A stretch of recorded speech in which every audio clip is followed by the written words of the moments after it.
رسول اللہ صلی اللہ علیہ وسلم نے فرمایا، جو شخص سچے دل سے اللہ کی شہادت مانگے، اللہ اسے شہداء کے مراتب تک پہنچا دیتا ہے، چاہے وہ اپنے بستر ہی پر کیوں نہ فوت ہو۔ رسول اللہ صلی اللہ علیہ وسلم نے فرمایا، جمعہ کے روز اس گھڑی کو جس میں دعا کی قبولیت کی امید کی جاتی ہے، عصر سے لے کر سورج غروب ہونے تک تلاش کرو۔ رسول اللہ صلی اللہ علیہ وسلم نے فرمایا، جس شخص کے ساتھ اللہ تعالیٰ بھلائی کا ارادہ کرتا ہے، اسے دین کی سمجھ عنایت فرما دیتا ہے۔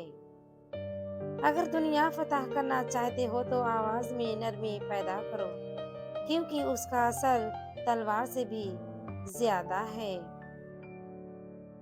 رسول اللہ صلی اللہ علیہ وسلم نے فرمایا، بوڑھے انسان کا دل دو چیزوں کے بارے میں ہمیشہ جوان رہتا ہے: دنیا کی محبت اور زندگی کی لمبی امید۔